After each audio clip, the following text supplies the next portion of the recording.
Deconverted Man here. All right, so sometimes the topic comes up of what's called the divine hiddenness. And the reason why God is hidden is to give people the choice. This makes no sense, but that's what's put forth. That free will is the reason that you have to be able to choose that there's a God. There's enough evidence of God, but just not enough evidence that you believe it outright. There's not too much evidence that it just completely overwhelms your senses and you can't help but believe in it. But there's just enough evidence to believe in it, supposedly. And this is what some believers will put forth as the explanation of why God is so hidden. Hi to Ian Davenport. Okay, so I wanted to explore that with some doors. Yeah, you'll understand here. So I've got some kind of cool little doors that AI drew for me. Had an idea, haven't really fleshed the idea out or not. Don't know if I'm going to do it, but anyways, it doesn't matter. Use the door for these. So right and left doors, green and red. For those that are colorblind, green is on left, red is on the right. Okay, so I say to you, okay, one of these doors leads to your freedom, the other one leads to dun dun dun, eternal damnation, starvation, death, torture, whatever, something really terrible. Now, do you have a choice? Well, yes, you have a choice of which door to pick. You also, in this option, you could pick no door, but presumably picking no door, you will starve to death in the room because these are the only two apparent ways out. We have to have a bit of imagination in this thought experiment. And nonetheless, these are the two doors. Now, you've been told that one door is freedom and the one door is death. You don't know that that's true. You also don't know that the person telling you which door is leading you to salvation is telling the truth. So there's multiple layers here. First, you don't know that either door actually leads anywhere. Maybe they both lead to death. Maybe they both lead to salvation. Maybe they don't lead anywhere at all. All you know is that you were told something. So is it really a choice then? How are you meant to choose in this scenario?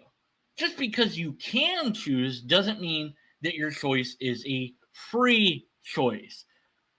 Not to mention that it's not a informed choice. You don't know which door to pick. You don't know if you should pick a door. Maybe starving here, as horrible as that might seem, isn't the best option. But maybe there's another way out.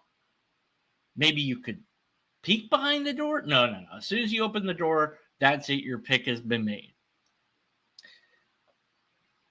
Now, that's bad enough. But of course, there's actually several doors, and some of them look similar to the other doors, and you're only told that green is good and red is bad.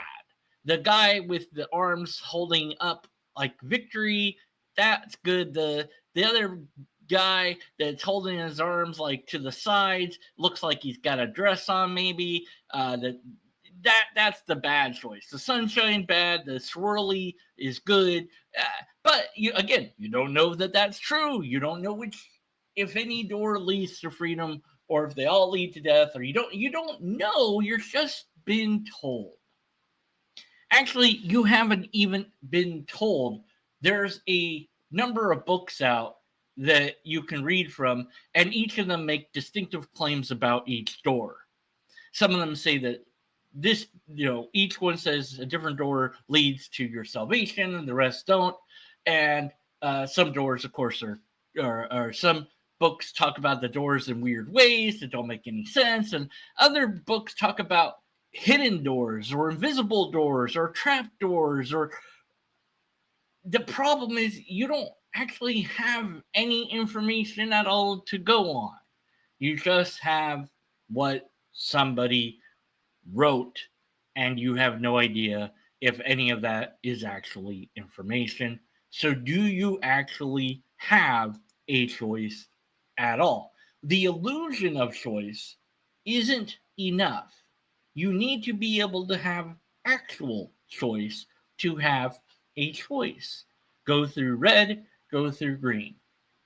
Now, if you knew for sure that one of them led out and the other one didn't lead out, that's at least some information. You at least have a 50-50 shot. But if you don't know that, then you're not making a true choice. But it gets worse because there's not just 4 doors, there's millions and millions of doors, and lots of people have made all sorts of claims throughout time. But let's go back to 2 for now. 2 is simple.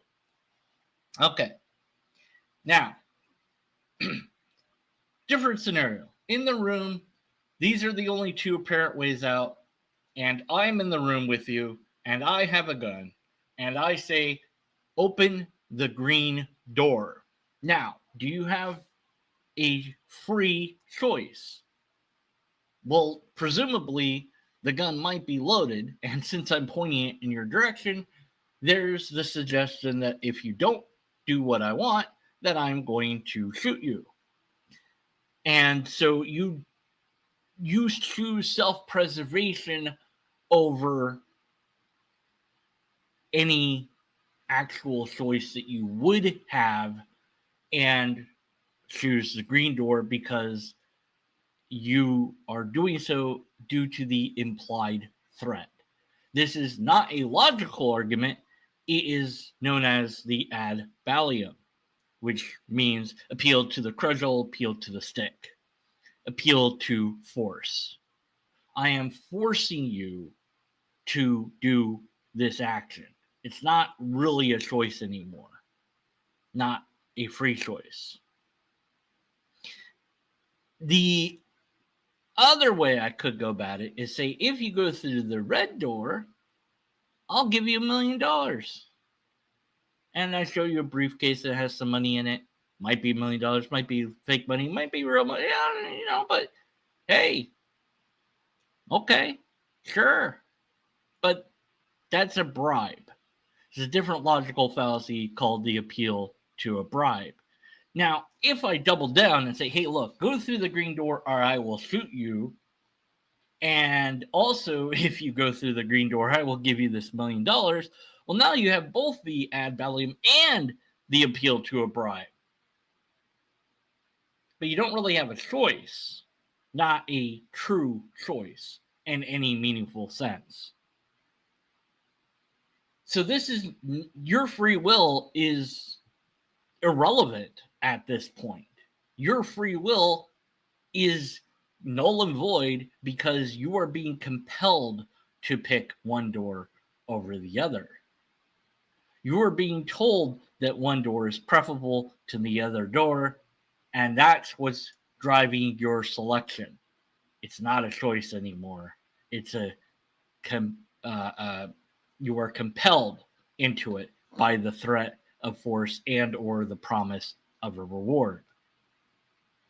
So this negates the whole illusion of the free will defense against why God is hidden or why there's sin and so on and so forth, because we don't know which door is even God, let alone then to be able to know what God is and decide to worship it. For many Christians, they'll say, even if you had evidence of God, then, would you worship God? I'm like, I don't, it doesn't matter. I don't know because I don't have that evidence. Based on the Bible, no, not that version, but maybe that's the wrong version.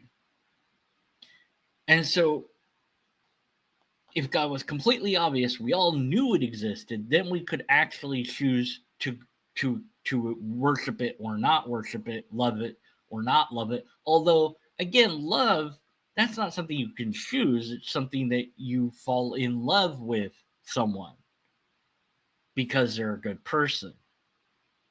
because you like them. So how can I love somebody that I don't even know is there?